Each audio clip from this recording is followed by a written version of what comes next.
Então, queria que você se apresentasse, falasse um Perfeito. pouquinho... Gosto muito que o convidado se apresente, falasse um pouquinho sobre você, a sua atuação.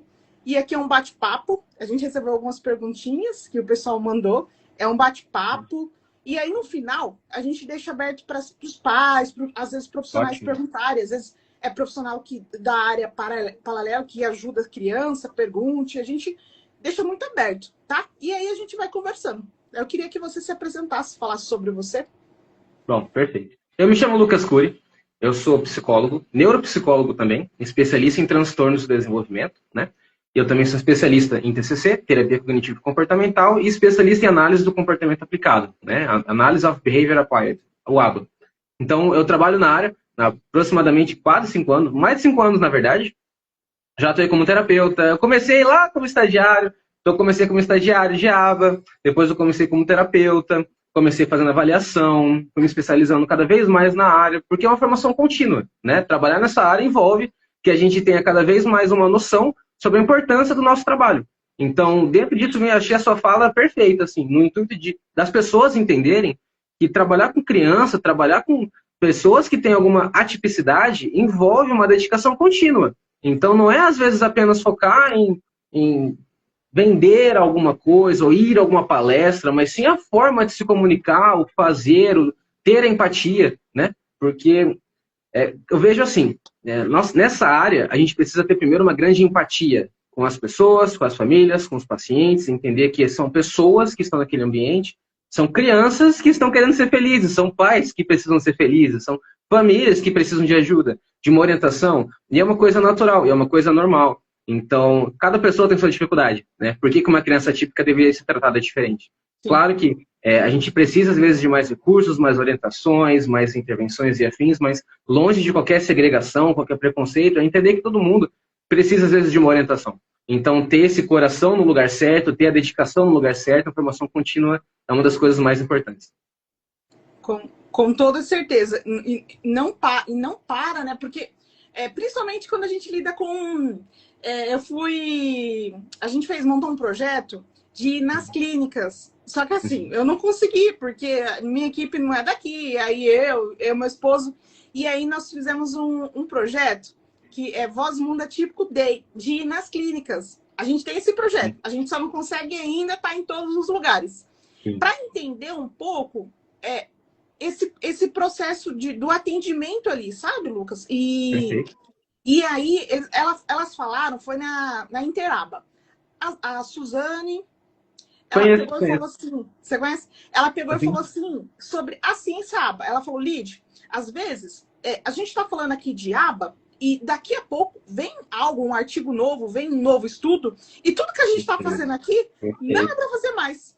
perfeito, E por isso que a gente precisa estudar perfeito. tanto. Então, ela falou, estou terminando mestrado, daqui a pouco quero fazer tal coisa, daqui a pouco tal curso. E Perfeito. tem muito ir para fora, ir para São Paulo, ir para vários, Curitiba, vários lugares, para a gente continuar estudando.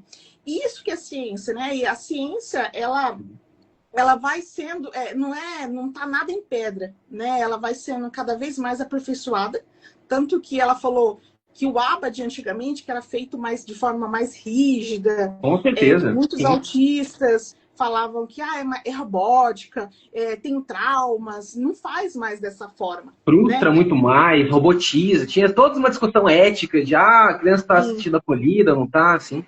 Sim, e inclusive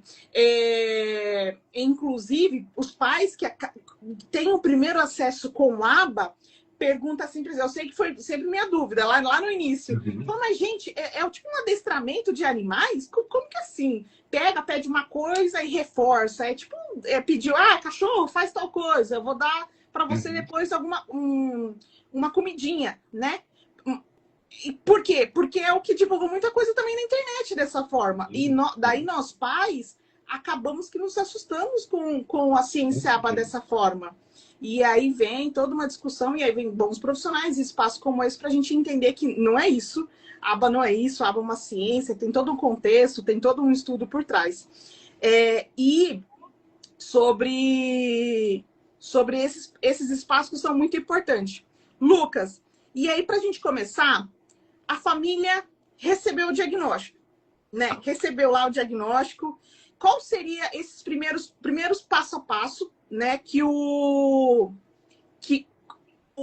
os pais, as famílias, elas recebem um laudo, né, a gente sabe, recebe um laudo, tá lá, seu filho precisa fazer tantas horas de terapia ABA e você precisa procurar uma clínica ABA. Aí nós pais ficamos perdidos, porque a gente não sabe o que é ABA, não sabe, nem sabe onde tem mais as clínicas, não sabe onde tem clínica, não sabe por onde começar.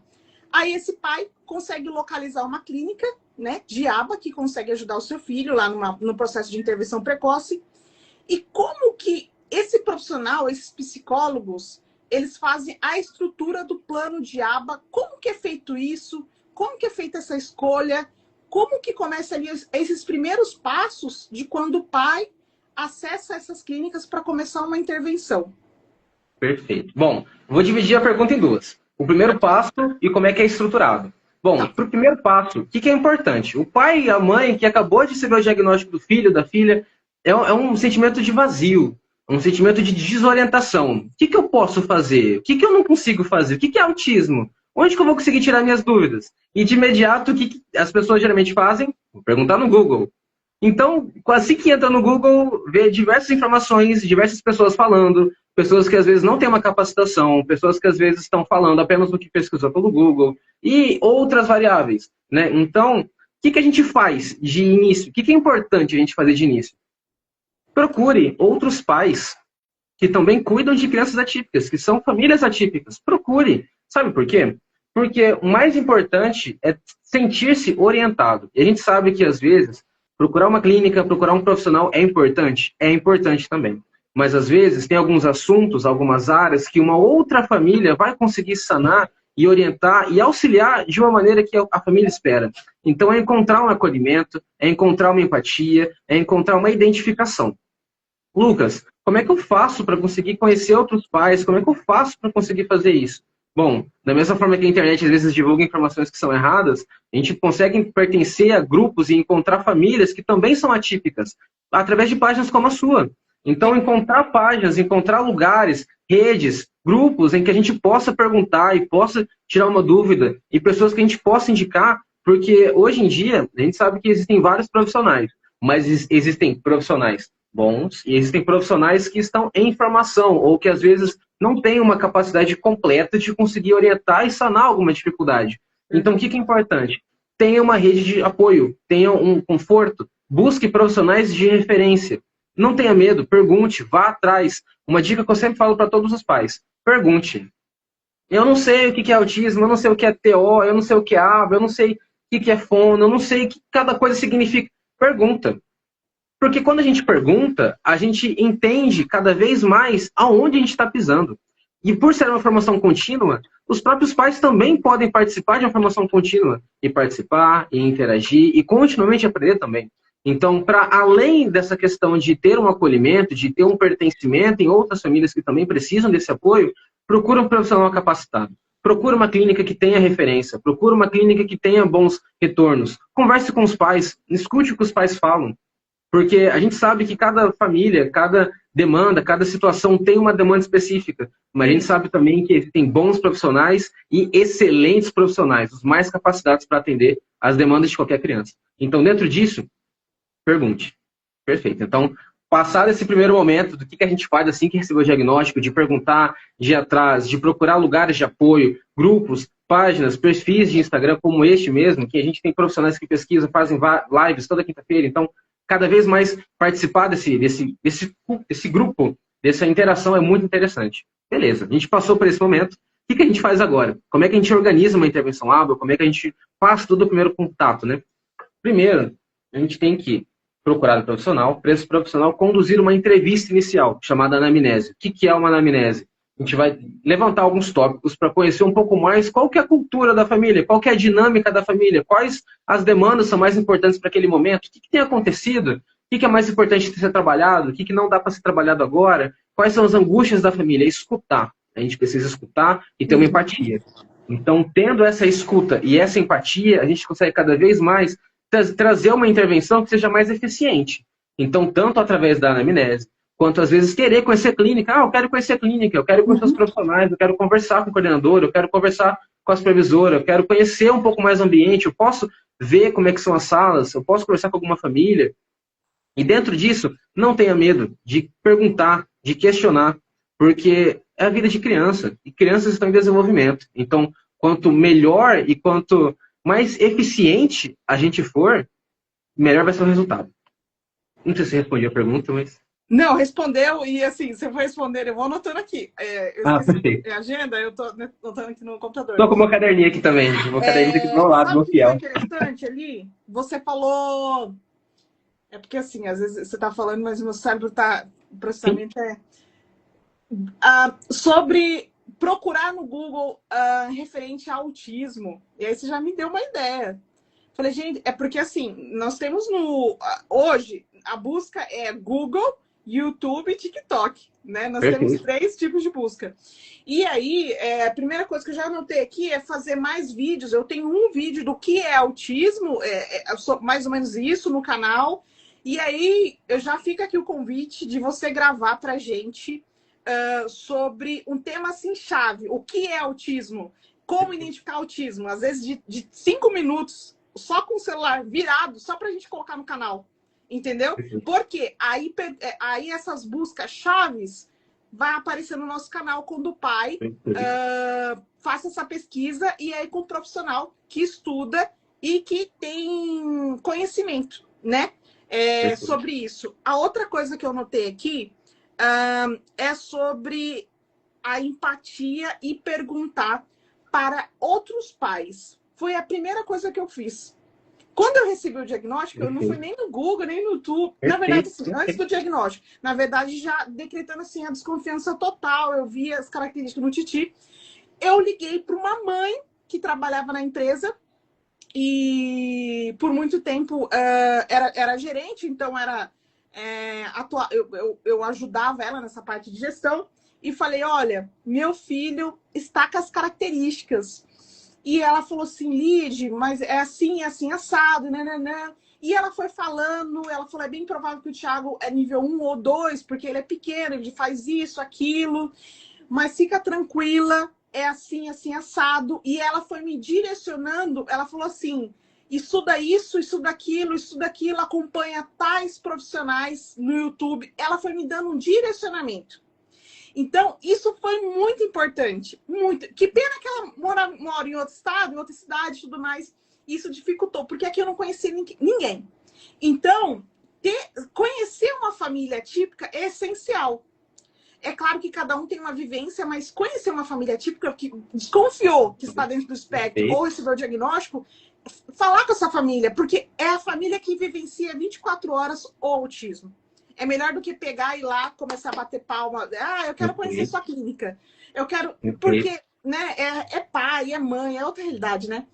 E que é uma proximidade, uma intimidade, que é um vínculo maior, sim? Muito! Tanto que, poxa, sala de recepção de clínica, a gente faz verdadeiras amizades. Porque sabe o que o pai, que a mãe tá ali...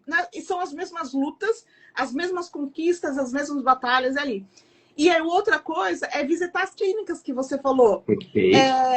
Excelente dica, eu fiz isso também. Eu peguei, se for para o plano de saúde, ou até mesmo alguns centros, institutos públicos, pegar a listinha e visitar. Vai lá, visita, conversa com os profissionais, pede indicação. Eu ia muito no Instagram, via os comentários, via quem seguia, via mãe, pai. Eu era assim, buscar, porque eu não tinha referência. Ia lá no Google, pegava referência, comentário, fazia assim. E tentei acessar grupos de pais da cidade para me ter referências. Mas, às vezes, cada pai tem uma situação, como você falou, né? Cada pai, cada mãe tem uma situação. Mas é algo que já pode se fazer ali para conseguir referência, saber se é um bom atendimento ou não, pelo olhar de uma outra família. Mas ter uma família perto é essencial, uma família típica. Porque vai ser um momento de compartilhar conhecimento. É como se fosse uma seletiva. A gente, vamos supor que existam 10 clínicas, das 10 clínicas, conversa com os pais, você vai perfilar, você vai ver que tem uma clínica que se identifica mais com o que você precisa, ou uma identificação um pouco maior, ou algum resultado. Olha, eu fui em tal clínica, tive um retorno muito bom, eu acho que eu vou fazer atendimento naquela clínica, porque através daquela clínica eu vou conseguir ter um retorno, eu tenho um amparo de outras famílias estarem fazendo lá, então converse, busque ouvir os outros pais, saber como é que foi para cada um, porque às vezes a mesma família passa por várias clínicas e só depois de 4 clínicas encontrou a clínica adequada que entrega o resultado, que é o que a família espera e afins. Então, para evitar passar por todas essas transições e dificuldades, conversa, vá nas clínicas, converse com os profissionais, vá atrás, porque é um serviço prestado, né? Então, através disso, converse com os profissionais, questione a formação dos profissionais, faça perguntas técnicas, você pode não saber, mas pergunte, porque se o profissional for capacitado, ele vai saber te responder. Então, dentro disso, a gente já perfila qual é um bom atendimento, quem faz um bom trabalho, quem não faz um bom trabalho, qual é um bom lugar, qual não é um bom lugar. Então, através de perguntas, através de investigar mesmo, conversar com os pais, a gente consegue ter mais segurança para onde é o melhor lugar em que a gente pode trabalhar e confiar o nosso filho para o desenvolvimento. E, assim, porque hoje a gente... Existem pais e pais que têm acesso à educação e pais que também não têm acesso. Mas hoje, Lucas, eu vou falar, o que eu vejo de pais que já vão para essas clínicas ou falam com um profissional, eles batem de frente. Porque hoje tem o chat GPT, que você faz uma pergunta para ele, ele fala assim, olha, você precisa fazer essa e essa pergunta para o profissional. Então, os pais cada vez mais estão tendo acesso à informação, né? Então, e de buscar. O que eu falo muito é de buscar um lugar onde ele se sinta acolhido e pode entender essa realidade, entender a realidade desse pai e dessa mãe. Entender o que se passa na casa, na família, questão financeira, porque não é uma terapia, não é um tratamento, uma intervenção que vai durar um mês. São anos, né? Então tem que ter essa conexão, esse acolhimento, essa escuta, porque envolve muita coisa. Então, uma clínica é muito importante saber escolher, né? E já tive vários tipos de experiência. E a outra questão aqui, Lucas, que a gente separou aqui, é quais são os fatores que influenciam as decisões terapêuticas, né? O que o psicólogo analisa para definir a intensidade e os objetivos da intervenção ABA. Porque depois que passa por essa anamnese que você falou, é feito todo um plano terapêutico, né? E é de forma muito correta, de forma muito individual. E aí, como que é feito isso? É conforme a necessidade dos pais, as necessidades da criança? Como que é feita essa avaliação? Como que é feito esse plano? Quais são as ferramentas? Perfeito, vamos lá.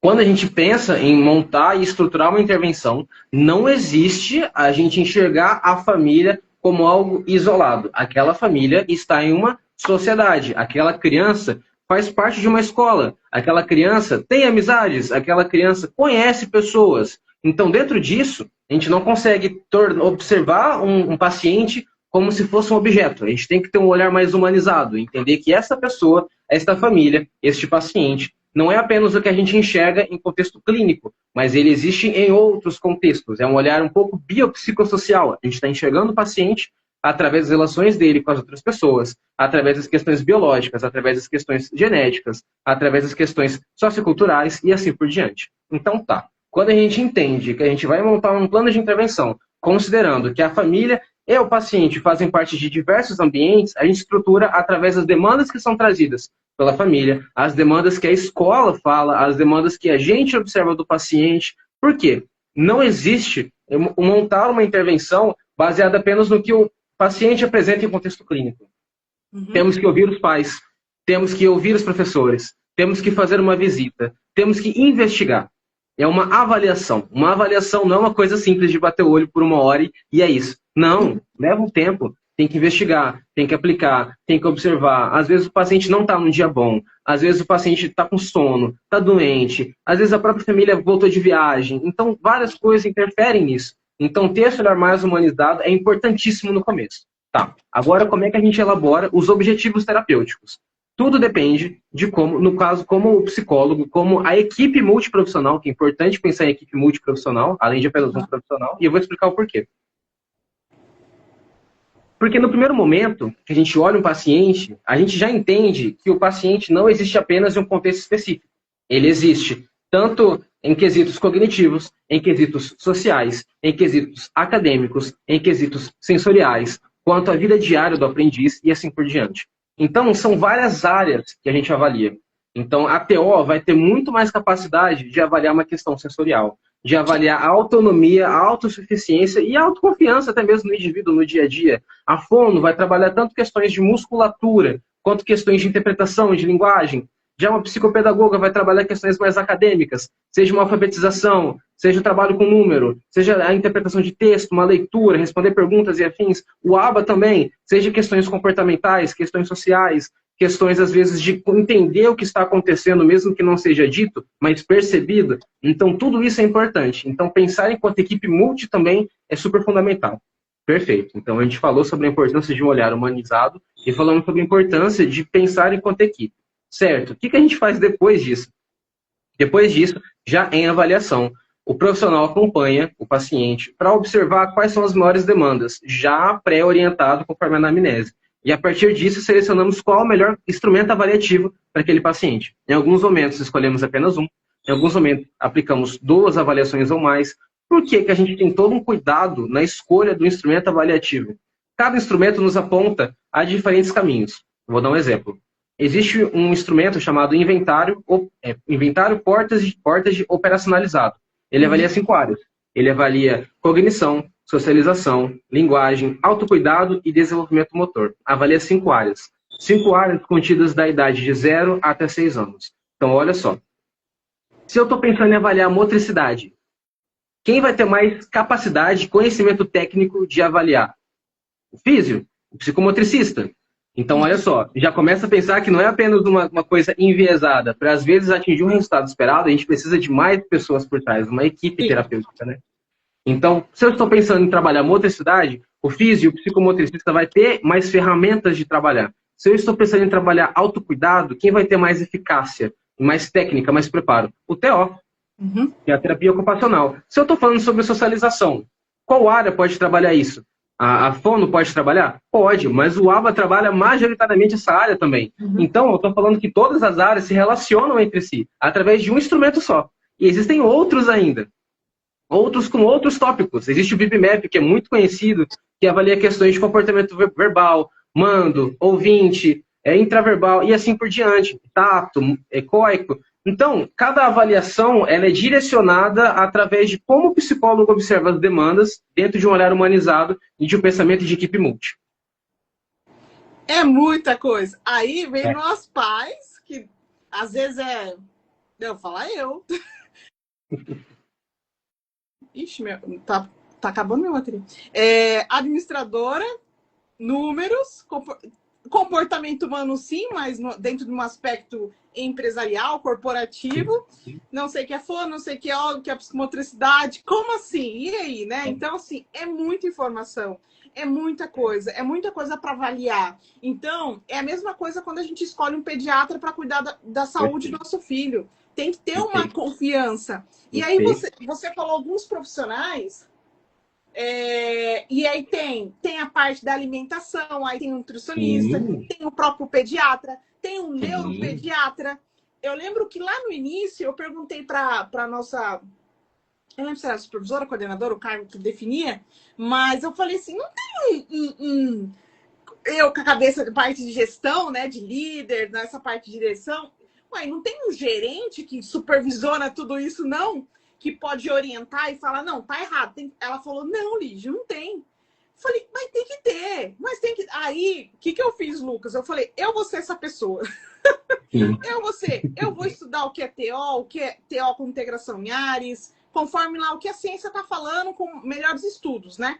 E aí eu fui estudando a parte de seletividade alimentar, quais são as funções, a parte de neuropediatra e solicitar alguns exames também, porque é muita informação, é muita coisa. É muita coisa. Então, procurar uma boa... Começa ali no ABA, ali, procurar um profissional que consiga realmente ter até conhecimentos que nem deveriam ser da área dele, é muito importante, porque vai fazendo essas conexões, né? Eu lembro que eu não em algumas avaliações eu não, como posso dizer?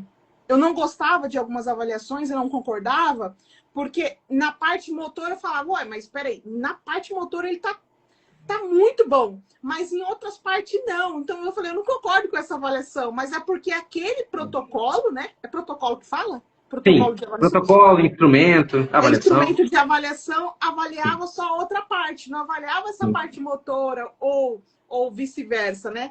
Então tem essa questão também. Mas é muita informação, é muita coisa. É. E como que os pais, eles conseguem... Porque tem muita informação sobre os pais não conseguem aplicarem, fazerem, ter conhecimento em aba para fazer isso com os filhos, é só na clínica. Como que os pais eles podem participar ativamente de todo esse contexto da análise do comportamento, aba, levando da clínica para casa, dar essa continuidade, e como que os pais, aí juntando essa pergunta, como que esses pais eles podem perceber o que eles precisam olhar para esse dia a dia dessa criança que está passando por intervenção precoce, o que eles precisam olhar, se está sendo feito de forma correta ou não. Tem alguma maneira da gente conseguir identificar que se o ABA, não sei se é assim que pergunta, se o ABA está sendo feito de forma correta, se realmente está tendo... Eu não gosto muito de usar alguns termos, sabe? Com crianças, mas você está tendo resultado, entre parênteses. Tá. Olha, primeiro ponto. Como são muitas coisas, a gente precisa de pessoas capacitadas para isso. Então, você pai, você mãe, você que tem um filho atípico, uma filha atípica, que você quer ver resultado, procura os profissionais. Pede uma devolutiva. Se eles não estão te dando uma devolutiva, algo não está certo. Então, informa, saiba se estão avaliando, pede o PDI ou o PEI, Plano de Desenvolvimento Individual, ou Plano de Ensino Individual, pede as evoluções, não apenas se for para levar no neuro ou no psiquiatra, mas pede, participe, pergunte, questione. Certo? Então, passado da importância de uma equipe multi, vou te dar um exemplo de uma prática. Dos profissionais se reunirem junto ao pai, enquanto equipe inteira, equipe multi, conversando com os pais em uma reunião. Então, quando o que acontece? Quando um profissional, às vezes, é de uma clínica, outro profissional de outra clínica, um de outro lugar, outro de outro lugar, não se comunica, não tem como ter um avanço tão esperado quanto poderia, se todos fossem no mesmo ambiente. Então, é importante que haja mesmo, igual você falou, uma postura de centralizar. Então, os pais, a equipe, tem de buscar sempre uma comunicação, uma coesão e conversar sempre entre si, para que a gente consiga ter um resultado efetivo. Perfeito. Então, tirar da parte da equipe multi, só para trazer o assunto anterior, finalizar e já começar esse assunto já, o que a gente faz? Existe orientação parental. Então, pai, mãe, você que está em dúvida com alguma coisa que tenha acontecido, procure o profissional. Ou, se o profissional estiver avaliando ou for fazer uma devolutiva, informe também os pais, porque não há como a gente apenas fazer o nosso trabalho e não falar para os pais o que a gente está fazendo, como que a gente está aplicando, como que a gente está fazendo isso, baseado em quê, dados de quê. Então, às vezes, quando a gente apenas fala, fica algo muito abstrato. Então, às vezes, tentar quantificar, fazer um gráfico, mostrar uma evolução. Igual você falou, puxa, eu gosto de pensar enquanto gráfico, enquanto resultado, embora a gente não goste de termo, mas enquanto evolução, o que ele tem aprendido, o que ele não tem aprendido. Então, cada vez mais criar formas de explicar como que a gente tem trabalhado, quais ferramentas, quais mecanismos a gente tem trabalhado dentro disso, né? Então, além de uma devolutiva, além de uma orientação parental, em que a gente fala sobre diferentes temas e diferentes assuntos, e como a gente consegue, às vezes, criar ferramentas mais eficientes para trabalhar, passar uma orientação, explicar alguns conceitos mais técnicos e teóricos do ABA, para que os pais consigam ter uma noção maior, cada vez mais ser claro na fala. Porque, olha só, não adianta a gente explicar o que está acontecendo sem dar as regras do jogo. Os pais precisam entender quais são as regras do jogo para conseguirem jogar o jogo. Os pais precisam entender quais os conceitos para conseguirem entender o que está sendo feito e pensar de uma maneira terapêutica para conseguir manter e generalizar o que está sendo trabalhado. Então, para isso, se não é uma orientação profissional, se não é uma devolutiva, se não é pesquisando, se não é uma família tendo cada vez mais interesse em saber o que está acontecendo, é através de cursos. Então, existem vários cursos na internet que são altamente importantes para pais, para terapeutas, para formação contínua. Porque assim como uma criança típica passa por dificuldades continuamente ao longo da vida, uma criança atípica também passa. Então, uma criação típica envolve aprendizagem? Pais, envolve. A criação atípica envolve ainda mais. Então, dentro disso, se informar. Existem diferentes cursos. Eu não vou falar os cursos porque, né, não sei se é interessante ou não falar. Talvez seja interessante falar. Pode comentar alguns cursos? Pode, pode. Tá. Alguns cursos muito bacanas, de plataformas muito bacanas. Tem o Luna. O Luna é um lugar muito bacana, que faz alguns cursos muito interessantes.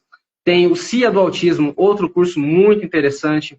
Então, assim, existem vários lugares. Aí existem sempre profissionais de referência, né? Então, acompanhem profissionais de referência, igual você falou no início. Mayra Gaiato, Paulo Liberalesso, tem o Thiago Lopes, acho que é Thiago Lopes. Thiago Lopes é do Farol. Isso, Thiago Lopes. Então, existem vários profissionais, páginas que a gente pode seguir, né? Mas, para além disso, Lucas, tá, eu estou fazendo um curso, eu estou conversando com um profissional, eu estou seguindo página no Instagram, mas eu tenho uma dificuldade muito grande de entender. Tudo bem, conversa com a equipe, fala, puxa, eu posso participar de uma sessão? Sim. Porque se você quer um jeito prático de você ver se tem evolução ou não, participa de uma sessão, conversa com a equipe, estrutura, planeja, puxa, eu posso participar de uma sessão por 10 minutinhos que seja? Eu posso só observar por 5 minutos? Claro, avisa a equipe com antecedência. Os pais participando da sessão é uma outra variável, então o comportamento da criança muda. Mas mesmo assim, conversa, fala, olha, eu quero saber, eu quero participar, eu quero interagir um pouco mais, eu posso participar? Em qual momento da terapia meu filho está, minha filha está, e eu posso conseguir enxergar o que está acontecendo, participar um pouquinho do que está acontecendo? Claro que pode. Claro que pode. Então, através de observar o que está sendo aplicado com a criança, como que é o dia a dia, questionar o profissional, olha, o que vocês trabalharam hoje, me mostra o PDI, quais atividades vocês fizeram, quais programas vocês fizeram, observar no dia a dia. Às vezes, são pequenos detalhes, porque no dia a dia, enquanto adultos, a gente enxerga várias responsabilidades do dia a dia de maneira muito mais amadurecida. Uma criança não é assim. Então, dentro disso, observar que os saltos que uma criança vai dar, às vezes são menores. Às vezes são diferentes. Uma comunicação, a percepção de uma criança é diferente da de um adulto. Eu vou te dar um exemplo. Eu estava conversando com uma mãe esses tempos, e ela falou bem assim, puxa, eu pedi pro meu filho ir lá, para ele ir no quarto e pegar o short. Sim. Olha só. Se a gente for ser literal, o que o filho fez? Ele foi no quarto e pegou o short. Nós adultos entendemos que era para a criança vestir o short, ou para trazer o short, ou alguma coisa do tipo. Mas a criança não. A criança foi no quarto e pegou o short. E ela cumpriu. Ela cumpriu o que ele cumpriu o que a mãe pediu, o que o pai pediu. Tinha 6 anos. Cumpriu o que foi pedido. Mas ainda assim, a gente entende que a comunicação de uma criança típica é muito diferente. Então, os resultados que a gente espera e ter uma expectativa condizente aos resultados, à intervenção, é muito importante. Porque temos casos, infelizmente, temos casos de crianças de nível 3 que demoram muito para começar uma intervenção. Então, é dever do profissional também explicar e falar, olha, a curva de aprendizagem do seu filho ou da sua filha vai ser dessa forma, eu preciso trabalhar essas habilidades básicas para conseguir crescer e chegar a desenvolver habilidades mais complexas. Eu preciso trabalhar, às vezes, questões da criança rastrear o que está acontecendo no ambiente, observar ao redor, conseguir, às vezes, ouvir diferentes barulhos e direcionar a visão para isso, para que depois eu consiga trabalhar a criança falar ou não. Ou a criança apontar alguma coisa. E depende, não tem como a gente generalizar como vai ser a intervenção. Cada caso é um caso muito específico.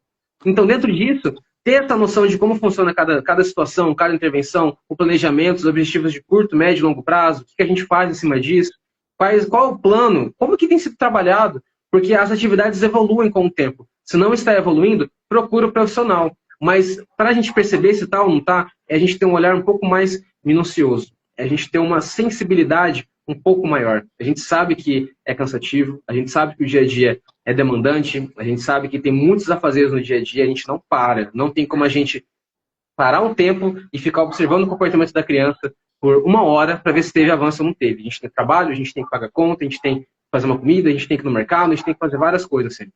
Mas dentro disso, a gente conseguir ter um olhar um pouco mais minucioso e ter um olhar isento, às vezes, de expectativas e olhar o comportamento apenas da criança.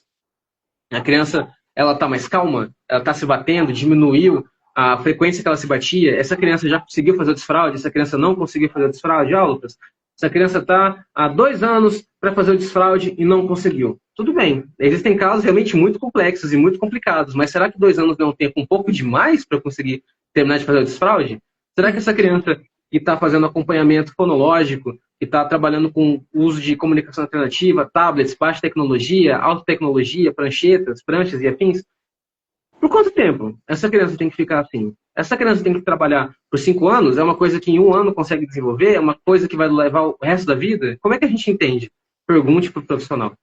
Então, pergunte, vá atrás, se informe, pesquise, converse com os pais. É importante a gente ter essa noção, esse olhar um pouco mais cuidadoso dentro disso. Nossa, eu tenho um monte de coisa aqui para falar. À Mas, vontade. é, eu, olha, Lucas, eu sou uma pessoa típica, né? Essa semana mesmo teve um encontro com as crianças da salinha do Titi e eu estava junto, participei para ajudar a olhar e tudo mais. Uhum. E eu fiquei pensando na forma que é conversado, falado com as crianças, né? E eu, como eu sou uma pessoa típica, eu sou até a maneira de falar, eu sou também objetiva. Isso me ajudou com o meu filho. Isso me ajudou muito, porque eu aprendi que a forma que ele pensa, que ficou praticamente a forma que eu penso, mais literal em muitos aspectos. E eu, no meu dia a dia, eu tenho que sempre falar pro meu esposo. Ele fala tal coisa, eu falo, tá, mas é para fazer o quê?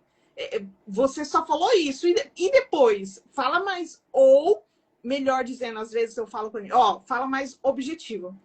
Dessa forma, ele não vai entender. Você tá confundindo a cabeça dele. Então, acaba que, muitas das vezes, até as pessoas com cérebro atípico até ajuda ali o seu filho na forma de se comunicar no dia a dia. E eu percebo isso mais convivendo com crianças. E nesse passeio, nós passamos perto do cemitério e as crianças falaram, nossa, colocam flores nesse cemitério? Por que colocam flores no cemitério? Eu falei assim, eu não sei. Faz sentido. Por que coloca flores no cemitério? Para mim, não faz nenhum sentido. E eles começaram a fazer perguntas que, assim, de crianças de 6 anos, que eu falei, gente, tem algumas coisas que também para mim não faz sentido nenhum, mas as pessoas fazem. E eu fiquei nessa reflexão, cara, é tanta coisa que a gente tem que aprender para poder ajudar os nossos filhos na comunicação, na forma que conversa, na forma que pede as coisas, nas formas que orienta eles, porque é uma realidade totalmente diferente, é um cérebro totalmente diferente. Então, às vezes, quando a gente já é uma pessoa típica, é muito mais fácil. Eu digo para mim, é mais fácil. É mais fácil por entender essa literalidade, é mais fácil de especificar, às vezes, o comando para ser mais sucinto, para ser mais rápido ali e ajudar os nossos filhos a se desenvolverem. E aí, o outro ponto que você falou é entender as regras do jogo. Os pais precisam entender porque o que está acontecendo na sessão precisa continuar de casa. Então, o que mudou muito a minha cabeça foi reforçar o comportamento. Reforçar o comportamento. Ontem, essa semana mesmo, o Titi estava um pouco desregulado e tudo mais. E aí eu percebi que a gente estava reforçando o comportamento dele. Aí eu falei pro meu esposo, ele está fazendo isso para chamar atenção. Pega, não olha para ele, fica quieto, você vai ver, ele tá fazendo isso para chamar atenção. Foi dito e feito. Ele parou de fazer. Porque aí era uma coisa que ele tava assim, era tão óbvio, só que a gente no dia a dia, como você falou, não percebeu. E aí, quando a gente entende algumas coisinhas simples que é do hábito, a gente consegue extinguir um comportamento que não é do nosso filho. A gente vê que não é do nosso filho, né? Quando a gente sabe as regras do jogo.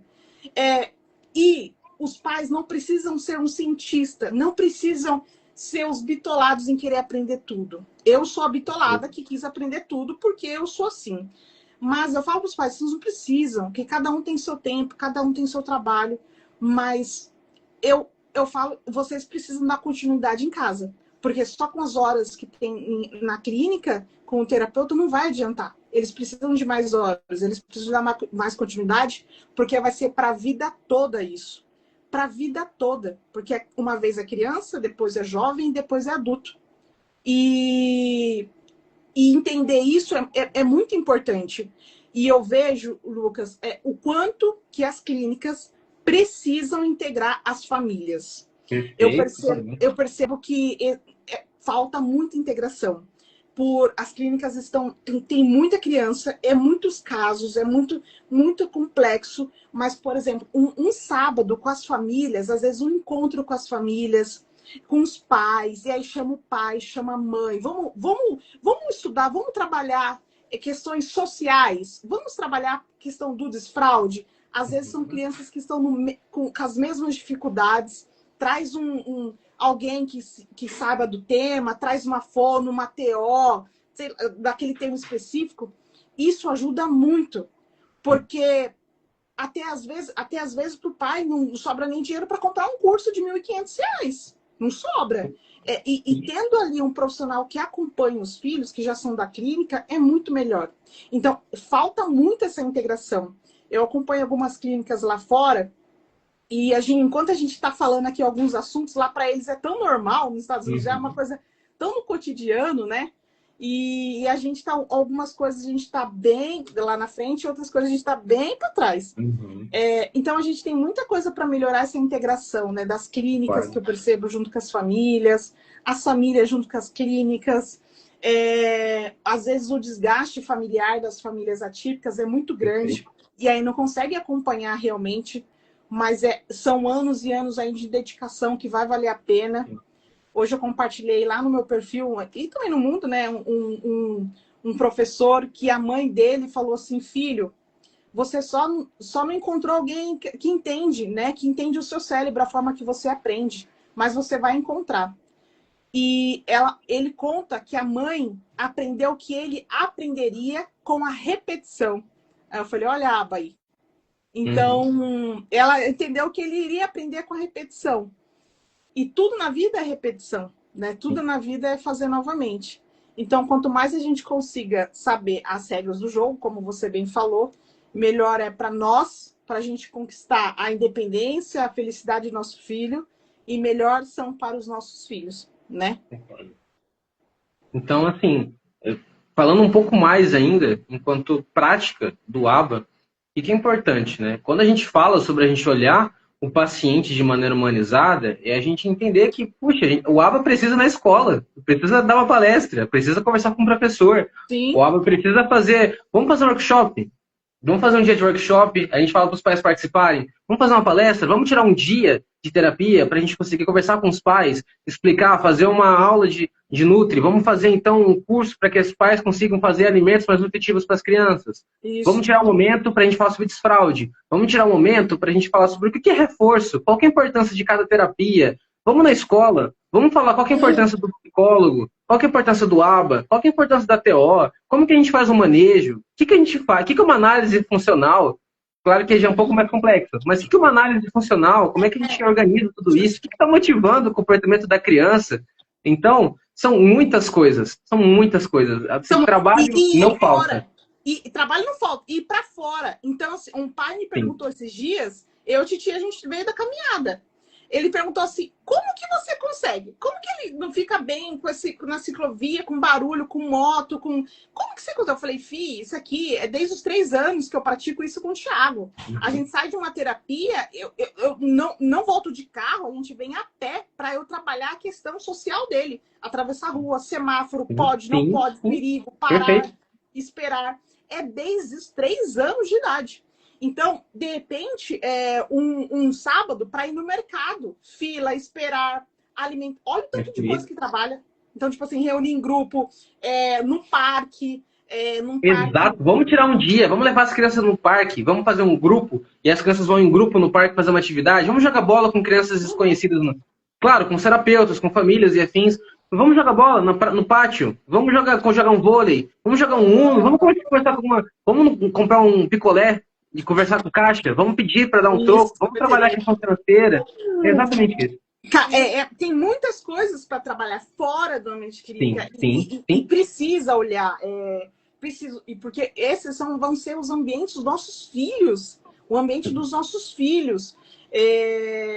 Mas, nossa, é muito assunto. E aí, Lucas, caminhando para os finais, claro. A Maria colocou excelente conteúdo, obrigada, colocou aqui nos comentários. Fico muito feliz com isso. Lucas, caminhando para os finais. Gente, se tiver pergunta, já coloca. Eu sempre faço uma pergunta e aí, se a gente não falou alguma coisa, aproveita o gancho e fala também, tá? Mas dá o tempo aí de você formular a resposta. Eu sempre faço uma pergunta para todo mundo que vem aqui no Voz do Mundo Atípico sobre a construção do seu mundo. Não precisa ser o seu mundo ideal, porque o convidado já me falou às vezes que não existe um mundo ideal. Mas o seu mundo, o mundo atípico foi pensado muito no acolhimento, passar informação, reconhecimento, empatia, muita coisa pensado nessa família, nessas crianças, para a gente entender essa complexidade do autismo e desbravar juntos tudo isso, né? Nessa construção. Então, tem muitas coisas que é formado o mundo atípico luz. E queria que você falasse, se você tivesse o mundo do Lucas, o que teria nesse mundo, como seria, se fosse um mundo ideal ou não ideal, que você gostaria de deixar para sua família, ou mesmo você vivenciar nesse mundo? O que teria no mundo do Lucas? O que não pode faltar? Vou fazer uma análise um pouco ampla, tá? Pode fazer. Eu penso que atualmente viver tem se tornado cada vez mais uma obrigação, não um prazer. Então, falar que a gente vai trabalhar, falar que a gente vai passear... Peraí, se tornado? Você falou tem se tornado? Sim. Tá. Eu penso que viver, para muitos pacientes que eu converso, seja para famílias, seja para... Eu tenho alguns pacientes que eu atendo que têm autismo que são adultos também. Não que seja o caso deles, mas muitas famílias, muita orientação parental com pais, muitos pacientes, às vezes têm um incômodo de ver que viver é só uma sequência de obrigação, uma sequência de responsabilidades. E viver não pode ser isso. Viver envolve a gente, às vezes, ouvir um barulho de um passarinho, sentir a brisa de vento encostando na gente, o calor do sol, porque isso tudo traz a gente um pouco para a realidade e entender que todo mundo respira o mesmo ar. Todo mundo sente o mesmo sol. Todo mundo precisa desenvolver uma empatia cada vez mais. Eu acho que a grande dificuldade que a gente tem enfrentado, em nível social mesmo, seja uma questão de empatia. Empatia para, às vezes, observar que uma família precisa apenas ser ouvida. Para ver que uma pessoa precisa falar e dar um espaço para essa pessoa falar. Empatia para, às vezes, olhar alguém que está passando por uma dificuldade e a gente não se importar tanto com questões financeiras, mas pensar o que eu posso fazer para ajudar essa pessoa. Da gente buscar ser pessoas boas, buscar ter uma empatia cada vez mais, né? Porque eu acredito que com empatia a gente pode cada vez mais melhorar a nossa comunicação, a gente pode cada vez mais viver uma vida de forma leve. A gente sabe que o dia a dia é cansativo, a gente sabe que o dia a dia é extenuante, é cansativo, mas dentro disso a gente pode, ainda assim, continuar respirando o mesmo ar, sentindo o mesmo sol, ouvir às vezes as músicas se a gente quiser, a gente pode, a gente tem essa liberdade de ajudar o próximo e aceitar ser ajudado, né? Então a gente ter essa humildade, essa grandeza de olhar o outro e ver que a gente pode ajudar, ou então que às vezes a gente pode, às vezes, dar uma motivação, acolher essa pessoa, né? Então eu penso que o meu mundo ideal passa muito mais por uma questão de empatia, passa por uma questão de acolhimento, passa por uma questão de escuta, né? É como eu enxergo o mundo ideal. A maioria das pessoas falam empatia, tá, Lucas? Mas eu fiz uma reflexão, eu estava vendo para contextualizar isso que você falou, eu vi Potter, alguma coisa, não lembro agora o nome dele, mas é um professor de Harvard, ele é professor, depois só colocar lá no YouTube, é professor de felicidade, é professor lá em Harvard da disciplina de negócios. E ele fala, poxa, mas felicidade nos negócios? Aí ele fala, eu dou essa disciplina sobre felicidade. E ele conta muito sobre a importância de a gente ter tédio. Nós perdemos o tédio, tá? O tempo todo a gente está conectado. Ou a gente está com o celular, ou a gente está com a TV, ou a gente está com o computador, ou a gente está com fone de ouvido, em todos os lugares. E eu parei para refletir estudando, né? Que eu quero gravar um negócio no YouTube sobre isso, sobre o tédio, e como eu mudei minha vida através do tédio. E eu falei assim, que momento que eu consegui ter minha saúde mental em dia, que eu consegui mudar a minha vida, que eu passei por uma transição de carreira em 2 anos praticamente, passei por uma transição de carreira, foi porque eu comecei a fazer caminhada sem fone de ouvido. E aí, nesses momentos, não podia levar aparelho e tudo mais, por conta de medo de ser assaltado e tudo mais. Eu comecei a escutar mais os pássaros, foi o que você falou? Escutar mais os pássaros, prestar mais atenção na minha caminhada, ter mais conexão com a natureza e prestar atenção na minha vida, fazer reflexão sobre a minha vida. O problema, e aí ele fala, o problema é que as pessoas não querem ter esse tédio de pensar. Perfeito. Porque a gente Perfeito. vai estar diante de algumas reflexões Dificuldade. Sim, dolorosas. sim. Não quer parar para pensar em algumas coisas, porque você vai ter que ter ali um choque entre você e você mesmo e você não vai gostar. E aí ele fala, tente desconectar um pouco dos fones de ouvido, telefone, celular, nananã. Eu trabalho com rede social, mas eu não gosto de rede social. Mas eu trabalho com rede social. Mas a rede social não me domina. O celular não me domina, esses aqui não me domina. Então, começou aí. A minha reviravolta começou no tédio de caminhar sem fone de ouvido. E eu falei, bom, amanhã eu já vou fazer o exercício. Aí ele fala até uma questão de jejum de celular, jejum de sons, fazer durante a semana. E amanhã eu já vou pegar e não vou fazer atividade física escutando música. Já não vou fazer, vou tentar ver como que vai ser meu treino sem música. Mas eu tô fazendo teste de escutar músicas diferentes que eu não escuto. Hoje mesmo, essa semana mesmo, estou escutando pagode. Enfim, Muito bom, gosto bastante. Tiago, minha esposa aqui, influenciado pelos dois. Então, mas é esse exercício da gente poder pensar, né? Poder trabalhar a nossa mente. Eu falo muito sobre saúde mental também. Amo falar sobre esse assunto. Da gente poder se conectar. Muito importante. 2 perguntas também, Lucas. Claro. Primeiro, o que é sucesso profissional para você? O que é sucesso profissional para você? E a outra é, se você pudesse deixar uma frase que o mundo todo pudesse ouvir, tivesse em todas as plataformas de comunicação, uma frase que você gostaria de deixar e todas as pessoas pudessem ter acesso. Qual frase seria? E a primeira pergunta é, o que é sucesso profissional para você? Tá. As 2 perguntas bem demandantes, bem profundas. Aqui são só 10 anos de RH, então, assim, nessas perguntas eu consigo... Você é psicólogo, mas eu sou 10 anos de RH. Eu percebi. Vamos lá. O que é sucesso profissional para mim? Olha, eu sempre acreditei, e eu ainda sempre acredito, de que o profissional, ele anda junto com o pessoal.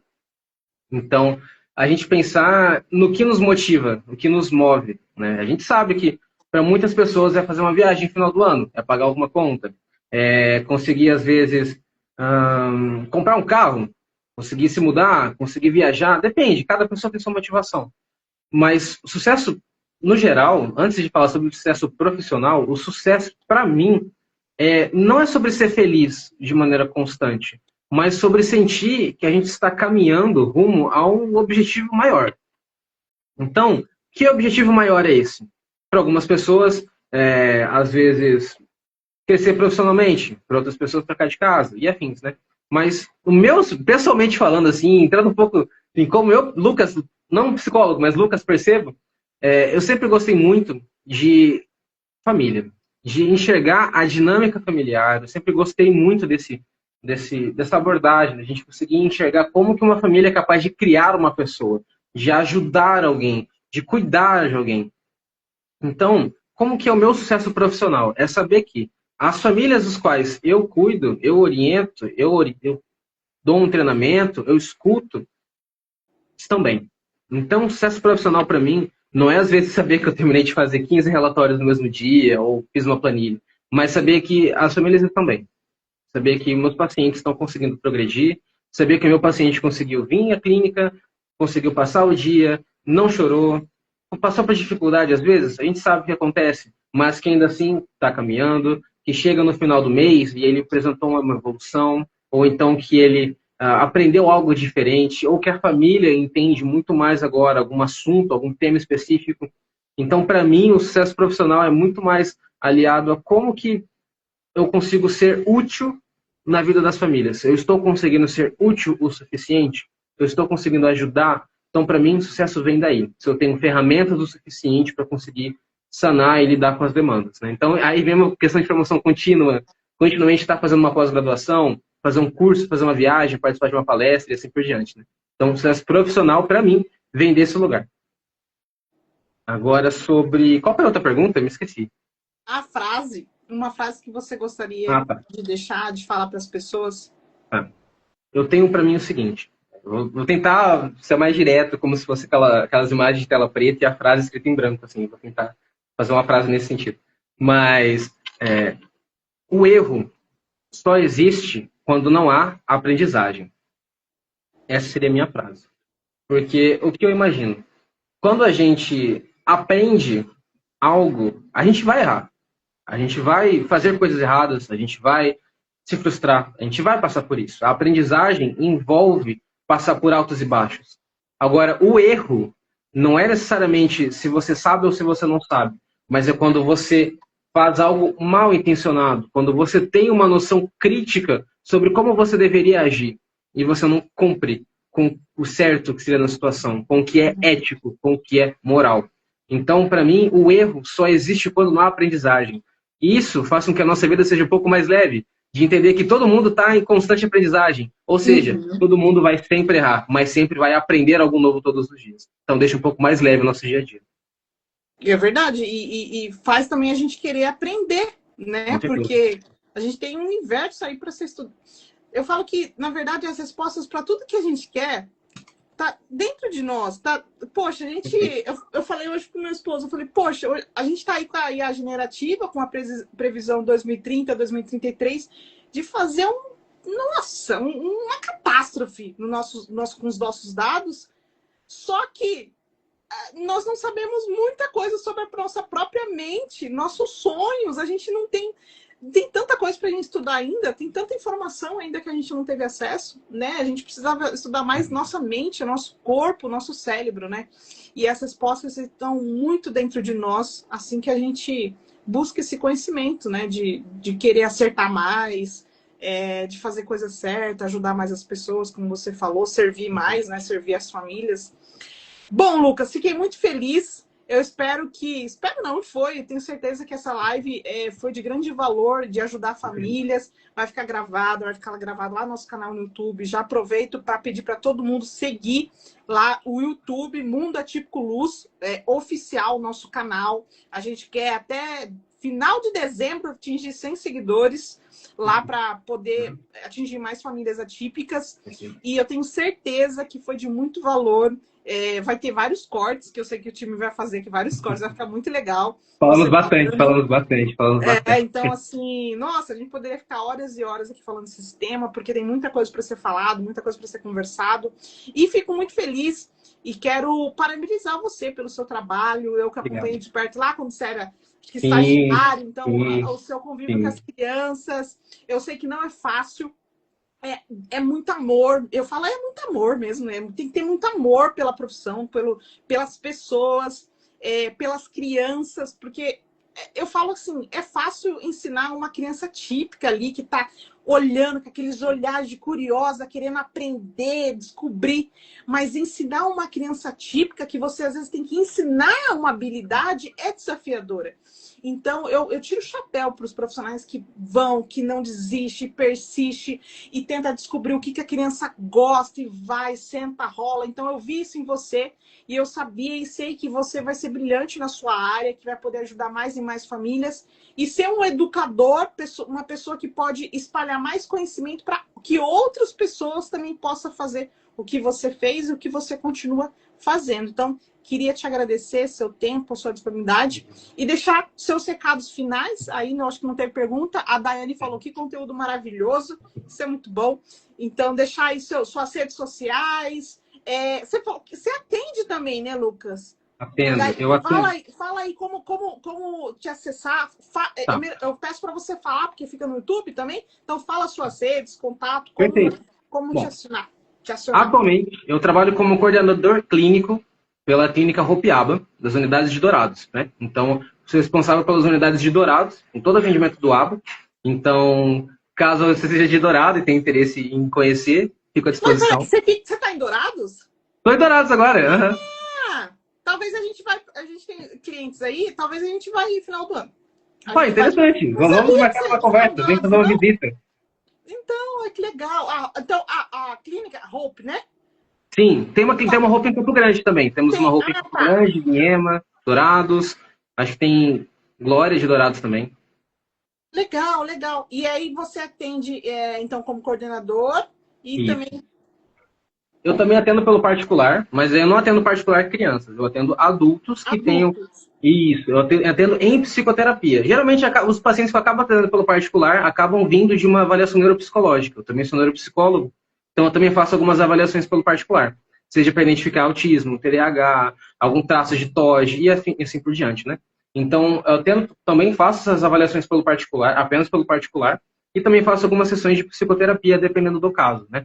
Porque não tem como falar que eu sei atender todos os casos, porque teria sido ignorante. Mas eu atendo geralmente mais casos associados a uma ansiedade, a uma depressão, alguma questão de autismo, algum transtorno do desenvolvimento, alguma questão mais associada a essa questão mais atípica, né? Geralmente tende a ser questões mais atípicas dos meus pacientes que eu atendo pelo particular. Todos eles adultos, né? Então, eu fico nesses dois ambientes trabalhando, né? Geralmente eu atendo online, ocasionalmente eu vou para Campo Grande, faço uma avaliação neuro, faço um acompanhamento, algum atendimento pessoal, mas majoritariamente eu atendo de noite. Então, além disso, né? Minha rede social, eu acho que está aqui já, é @psicuri, PSI_CURI, Curi. Bom, o que mais? Eu me perdi nos recados. Bom, você já falou onde você trabalha, que você atua. Então, aí para atendimento, tem lá seu contato nas redes sociais, lá no Instagram? Tem. Todos os meus dados são pelo meu Instagram, pode entrar diretamente por lá, que eu vou responder. Perfeito, perfeito. Lucas, muito obrigado. Que Deus abençoe. Posso aproveitar? Segundinho? Eu falei, eu agradeço a sua fala. Quando eu segui a página, vi que era você, eu falei, conheço ela. E aí, a partir daí, eu comecei a seguir. Então, fico feliz de Titi estar bem. Eu acompanho às vezes algumas histórias assim, então que bom que ele está bem. Obrigado pelo feedback, obrigado pelas palavras. É uma profissão muito gratificante, assim, mas temos que ser bons profissionais, boas pessoas, né? Outra fala que eu tenho, geralmente quando eu vou para alguma clínica, ou vou falar de alguma palestra, alguma coisa assim, temos de ser boas pessoas antes de sermos bons profissionais. É mais fácil você ensinar uma boa pessoa a ser um bom profissional do que um bom profissional a ser uma boa pessoa. Então, dentro disso, que a gente possa sempre continuar essa conversa. Fiquei feliz com o convite, claro. Assim, não vendo necessidade. Lucas, faz um vídeo. Não, já deixei aqui pra você fazer um vídeo. Eu percebi. Não, já tá anotado aqui. Eu não consigo fazer um monte de coisa. Eu preciso dos profissionais que falam sobre autismo. Sem problema. Perfeito. Mas é isso, obrigado pelo convite. A gente que agradece. Gente, boa noite. Aqui para nós, né? 20h43 da noite. Obrigado para todo mundo que está ao vivo. E logo, quinta-feira a gente tem live novamente e vai ser sobre terapia ocupacional. Nós vamos falar sobre integração sensorial, sobre acomodação sensorial e muita coisa sobre autonomia também. Estão todos convidados. Então, boa noite, até mais. E não se esqueça de inscrever lá no nosso canal no YouTube, Mundo Atípico Luz Oficial. Lucas, mais uma vez, muito obrigado. Que Deus abençoe você. Tá bom? Disponha, agradeço o convite. Abraço. Tchau, gente. Boa noite.